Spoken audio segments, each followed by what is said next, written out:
Welcome to Poland Daily Culture. I'm Paulina Odrstein. And I'm John Carter. And today we're at Immersion, a company based in Warsaw, Poland.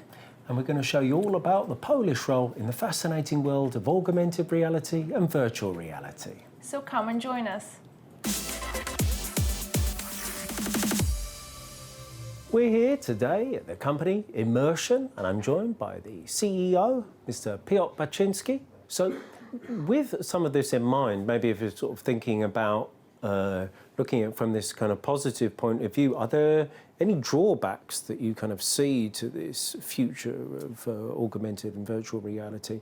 I understand that there's been some sort of advancements recently in terms of people not feeling sick using the headset, so people are becoming more comfortable with that.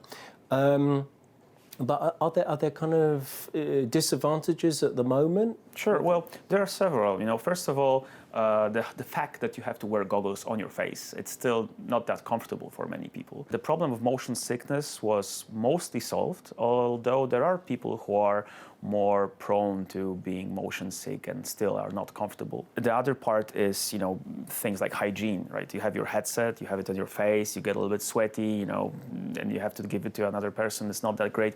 One of the markets we are working in is virtual reality fitness, and it's a great thing, I believe, because you can combine exercising, like let's say you're riding a fitness bike, you put your VR goggles on, and suddenly you're not on the bike anymore. You are in Tour de France, right? Or you are running away from some zombies, or you are delivering pizza, right? Mm-hmm. And suddenly this exercise is becoming something that is interesting for you, mentally. You're not basically just waiting for this to be over, but you're having fun, and at the same time you're burning calories, right?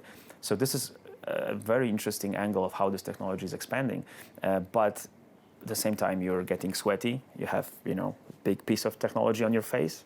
This is something that they need to solve because it's a problem. And the other problem is the cost. It's becoming less and less expensive every year, but still I think it's like a bit above what you would normally pay for technology. And the final one is content. There is not enough interesting content yet, because if you buy goggles, you buy them for something. You need a game, right? I would say that virtual reality still needs their breakthrough game, like Mario Bros, right, for Nintendo, or Pokemon for Game Boys, things like that. There's one game that everybody talks about. It's still not there. Once it's there, people will start buying goggles just to be there, and then they will move forward to use this in other ways as well. As we stand at the moment, is it the kind of virtual reality or augmented reality market kind of dominated more by entertainment, as in kind of computer games, etc., or is it the things you previously mentioned about sort of property development, etc.? So is it more the practical or entertainment use which tends to dominate the market? I would say that in commercial aspect of it, in the business to business area, it's all about actual practical things like training and real estate and stuff like that. When it comes to VR, in consumer market, it's more about gaming, because the gamers are the early adapters of the technology, obviously, because they are the mostly guys that have the computers powerful enough, and people are looking for entertainment. With augmented reality, it's a different story, because basically every one of us can be an augmented reality user right now, because since 2 or 3 years, every smartphone basically works with augmented reality, right? So I would say that there was, of course, several extremely successful entertaining products, like the Pokemon Go game, which is an augmented reality game.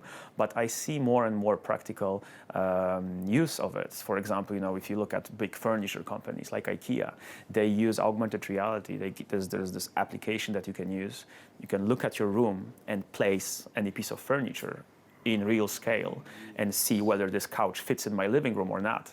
Is this, bathroom tiles, are they working with my current setting or not? All those questions that are impossible to answer without seeing it, can work now. The consumer market is still in its early age. People do not have devices, or they're not sure how to use them. The B2B market, where we are focused basically, is now growing really fast. Immersion is a Polish company based in Warsaw, Poland. It implements augmented and virtual reality technology in business and entertainment using all existing platforms. They create concepts and integration strategy, deliver full developed solutions, and assist in implementation and service. Their biggest projects include collaborating with HBO, NASA, HTC, Samsung, or the American Museum of Natural History. And how do you sort of perceive the future in general for this market? And specifically in Poland, in what kind of direction is it going to go in? So we've talked about sort of computer games and property, etc., and even kind of furniture stores, etc. But how might it look in the future? What kind of markets are we going to see involved in this? Well, I strongly believe that two technologies, virtual reality and augmented reality, will combine into one. And you will have headsets that allow you to choose whether you want to fully immerse yourself and go somewhere in VR, or if you prefer just to augment your reality and just put some stuff on what you're seeing. And I think that there's going to be more and more use of it, because at some point when you are able to augment your vision, you are gaining advantage. Let's say you are walking on a street and you're seeing a car that you like. You can use your augmented reality vision to immediately learn what kind of car is it, how much it costs. You can even change its color, right? You go to a store, instead of looking for your favorite shirt, the augmented reality system will point you exactly where it is, right? Or you can even, try a virtual model of that shirt in your house and augment yourself to see how you're going to look at it. So I think that once this technology really becomes mainstream, there are stories, there are rumors that Apple is going to release their own augmented reality headset over the next year or two. That's going to be huge. Once Apple does something, it's usually the moment where it's ready for the market.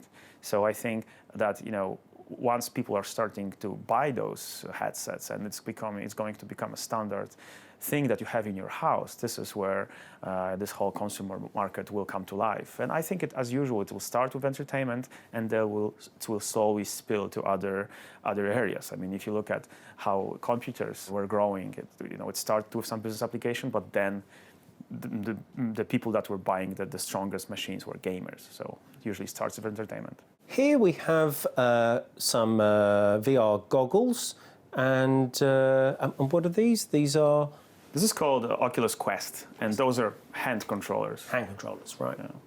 Yeah, this is a very interesting piece of technology, and for us, it's a huge breakthrough in the whole VR world, because until this was released, if you wanted to be a virtual reality user, like real virtual reality, not just some 360 videos, you would require a very powerful computer, goggles with cables and several stations that would track your position. It was a big setup, pretty hard to install by yourself.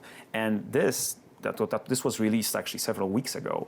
And this is a virtual reality system that has goggles, and it has hand controllers that you can use to interact, whether it's picking an object or fighting with a sword or shooting a gun. It's all here.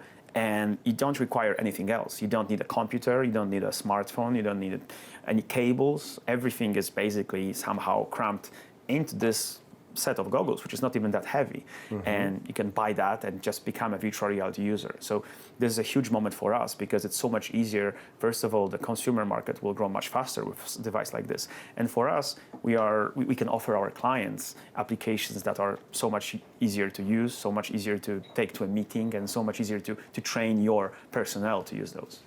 And these sort of holders, what function do they play? Well, the way they work, they basically emulate your hand. So the position of this controller is tracked in real world. So if you are moving your hand, it will move exactly as you move the controller. Uh-huh. The goggles track the movement of those things, right? So this allows you for very real experience where you can pick objects, throw them. You have your hands, right? So you can freely move around virtual space, and you can recreate anything that you can do, with your hands. So it's great for training, great for entertainment, really great for anything. Even if you're talking with someone in VR, you can use those to basically, move your hands around to make your point. But it's basically what makes an immersive experience, the ability to interact. This is the device that you interact with. And is this... do you actually feel something on your hand? Well, there's like this little, it shakes a bit, right? Like in console controllers. There's still, you won't really feel if something is heavy or your hand can be stopped with a virtual reality object. But well, they're working on it. But how they're going to solve it, I have no idea. It's very hard to emulate an actual real world touch of anything.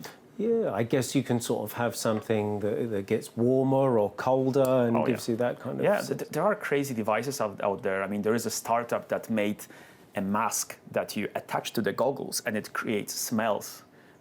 So you can smell things like, gasoline, smoke, stuff like that. So if you're in a game where there's a fire around you, you can actually smell smoke. So yeah, that's a next level of experience. Thank you very much, Mr. Piotr Baczynski. Thank you for joining us at Poland Daily Culture.